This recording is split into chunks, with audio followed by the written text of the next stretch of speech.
Semuanya, perkenalkan nama saya Sinar Bawo, bisa dipanggil Sinar. Saya dari kelas Kulineri E, Kampus Denpasar. Kali ini saya akan mempresentasikan 3 tokoh entrepreneur yang sudah sukses saat ini. Yang pertama, Nadiem Anwar Makarim. Nadiem Anwar Makarim ialah penemu aplikasi Gojek. Siapa sih yang nggak tahu aplikasi Gojek pada saat ini? Nadiem Anwar Makarim lahir pada 4 Juli 1984 di Singapura. Beliau ini adalah pendiri Gojek, startup pertama Indonesia yang memiliki nilai dari 10 miliar US dollar sejak 28 April 2021. Nadiem juga menjabat sebagai Menteri Pendidikan, Kebudayaan, Riset dan Teknologi Indonesia. Nadiem merupakan anak dari pasangan Nono Anwar Makarim dan Atika Al-Gadri. Ayahnya Nono Anwar Makarim adalah seorang pengacara terkemuka yang sebelumnya mengepalai firma hukum milik Hotman Paris Hutapea. Ide bisnis transportasi Gojek sendiri berasal dari pemikiran Nadiem ketika ia berdiskusi dengan tukang ojek langganannya. Nadiem Makarim jarang menggunakan mobil karena mobilitasnya yang tinggi. Ia lebih sering menggunakan jasa ojek. Dari perbincangan dengan tukang ojek, ia menemukan kenyataan bahwa hampir sebagian besar tukang ojek menghabiskan waktunya untuk menunggu pelanggan saja dan susah untuk mencari pelanggan.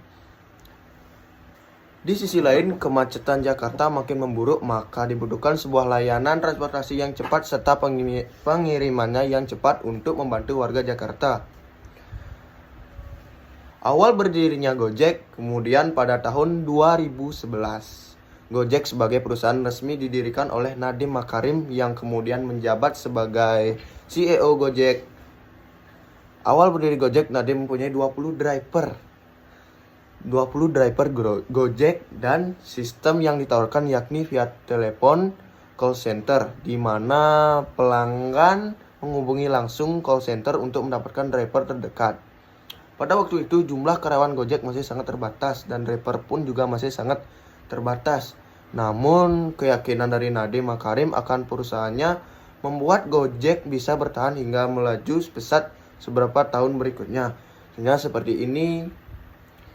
seperti sekarang ini, Gojek semakin maju dan makin mendepan. Melengkapi James Pranato, tanggal lahir 10 Oktober tahun 1985, tempat lahir Surabaya, Indonesia.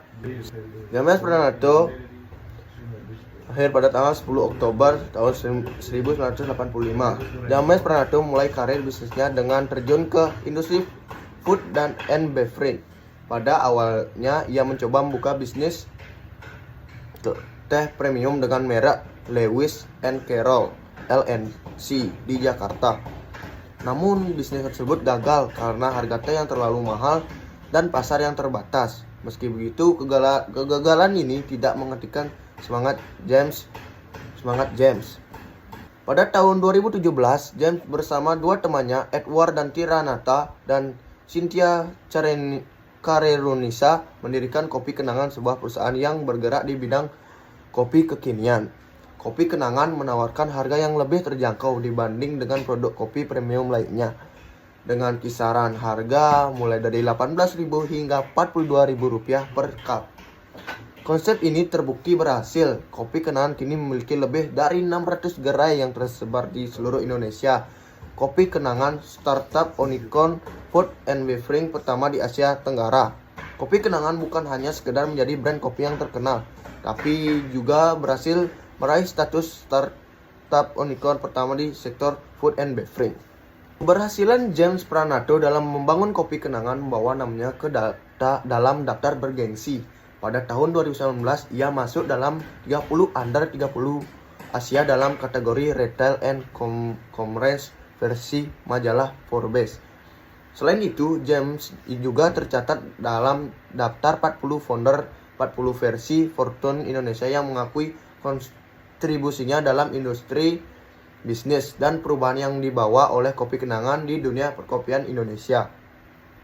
Singkat, saat pandemi COVID-19 melanda, banyak bisnis yang terpaksa harus menghentikan operasionalnya atau bahkan melakukan pemutusan hubungan kerja di PHK massal. Namun, James Prado dan tim manajemen Kopi Kenangan menunjukkan komitmen yang luar biasa untuk melindungi karyawan mereka. Untuk mengurangi beban keuangan perusahaan, James dan jajaran manajemen rela menerima gaji hanya sebesar 1 juta per bulan. Dan perusahaan tidak melakukan PHK terhadap karyawan. Pendidikan dan latar belakang akademis, James Pranato adalah lulusan universitas di Amerika mengambil jurusan bisnis dengan gelar MBA. Dia menempuh pendidikan tersebut bersama dengan Edward Tiranata yang kelak menjadi partner bisnisnya dalam mendirikan Kopi Kenangan. Pendidikan bisnis yang ia peroleh menjadi fondasi yang kuat dalam membangun dan mengelola bisnis kini dikenal luas. James Pranato adalah contoh nyata dari seorang bisnis muda yang mampu bangkit dari kegagalan dan meraih kesuksesan. Nah, yang kedua ada Timothy Ronald. Siapa yang nggak tahu Timothy Ronald? Ayo. Timothy Ronald pasti sudah tidak asing di dunia bisnis dan finansial. Yap, ia adalah investor muda asal Tangerang Selatan yang mendirikan platform edukasi dan riset terbuka Akademi Kripto. Pria kelahiran 22 September tahun 2000 tersebut memiliki sio naga emas yang jadi simbol ambisi dan kemakmuran di kepercayaan Tiongkok.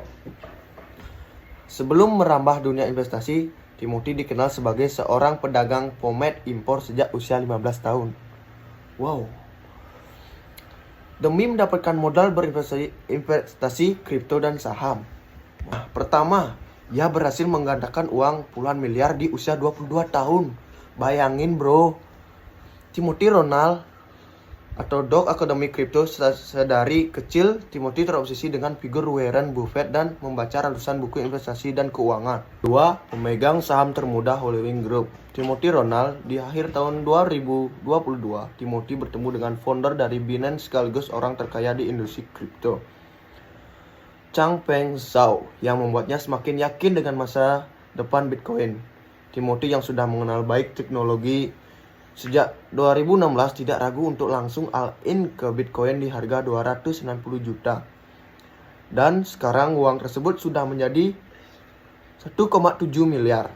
Ia juga merupakan pemegang saham termuda Holding Group, usaha lifestyle terbesar di Indonesia dengan 52 outlet yang tersebar di seluruh Indonesia, yang menaungi Beach Club terbesar di dunia, Atlas, dan klub malam terbesar di Asia. 3. Dijuluki si Raja Kripto, Timothy Ronald memutuskan untuk drop out kampus pada semester pertamanya. Kini ia dijuluki Raja Kripto oleh banyak orang karena dianggap sebagai investor kripto yang paling berpengaruh di tanah air. Ia juga gemar mengoleksi berbagai mobil dan mobil mewah seperti McLaren dan Porsche. Walau hidup dengan kemewahan, Timothy Ronald juga dikenal memiliki jiwa sosial yang tinggi. Melalui organisasi filantropinya, ia membangun sekolah untuk ratusan siswa di NTT, sekolah untuk berkebutuhan khusus di Blitar, serta taman kanak-kanak di Lombok, NTB. Timothy Ronald ditaksir memiliki kekayaan 1 triliun berdasarkan valuasi perusahaan dan portofolio investasinya. Wow banget gak sih? Sekian yang dapat saya sampaikan. Mohon maaf jika ada kesalahan kata. Terima kasih.